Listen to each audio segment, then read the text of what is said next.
Tonight, the moment that inspired a nation.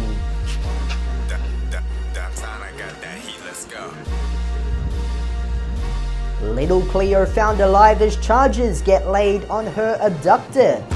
Freedom of movement across Victoria and New South Wales as Mark McGowan continues his hard border stance. And tributes continue to flow. A state funeral confirmed for TV legend Bert Newton.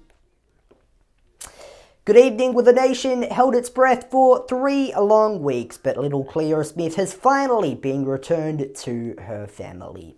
The turn of events took place in the early hours of Wednesday morning, with police finding the little girl locked inside of a Carnarvon house. Yes. Cleo, my name's Cameron. How are you? Are you okay? We're going to take you to see your mummy and daddy, okay? Is that good? Shortly after she was reunited with her worried family, being checked over in hospital, charges were laid with local Terence Cully flown to Perth for further investigations. Fully vaccinated Victorians can now pack their bags and head across the Murray to New South Wales. Earlier this week, border restrictions were relaxed, with all areas in the ACT and New South Wales becoming a green zone. Premiers Dom Perrottet and Dan Andrews thanked the residents with the welcoming changes just ahead of the festive season. Well, it is a completely different situation out west, with the WA Premier Mark McGowan continuing with his hard border stance, saying the state will not be opening till they reach 90%. The expected time frame for the easing of restrictions is not until early next year. There was COVID chaos at Flemington over the week, with several people testing positive. The VRC confirmed a staff member and a patron was infected, attending the venue for the Derby and Melbourne Cup. The 2 cases were fully vaccinated, however not linked. The Department of Health has been tracing contacts with a low risk in the infected areas. Finally tonight, the state funeral for TV legend Bert Newton has been confirmed. The showbiz legend will be farewelled next Friday with family and friends at St. Patrick's Cathedral.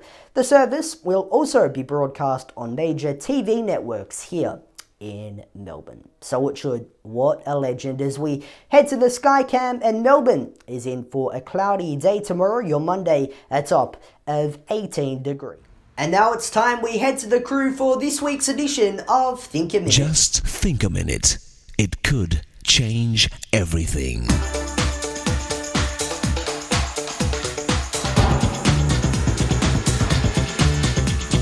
Think a minute. This is a true story about a boy named Walter who lived with his family on a farm.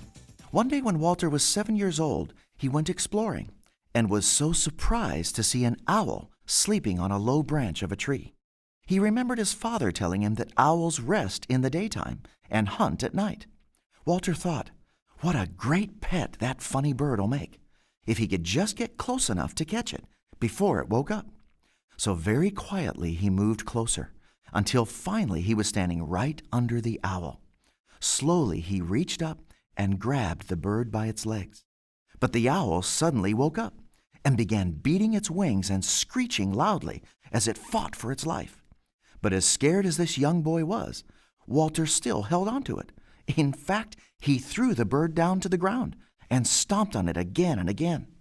When the owl finally stopped moving, Walter looked down at this special bird and realized he'd killed it.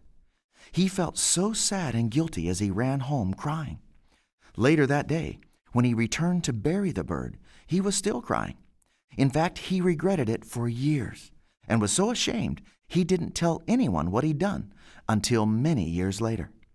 You know, that painful experience taught Walter such a powerful lesson on the value of life that he never again killed another living creature. Walter could not bring that one bird back to life, but he used his regret to motivate him to bring a whole world of animals to life by drawing pictures of them. And now even Walter is dead and gone, but his drawings and pictures live on in the art of Walter Disney. Walt Disney, the creator of Disneyland and the wonderful world of animal stories and movies, which are now enjoyed by millions of people around the world. You know, we all have regrets of wrong, painful things we've done to others. Yet if we choose to, we can use those regrets to bring positive changes in our life.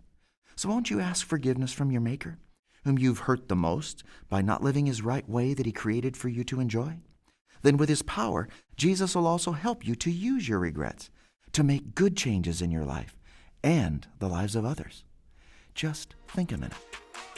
And that is the latest news for this Sunday evening from the Speaker Network newsroom. For now though, from the team, thanks so much for your company and good night.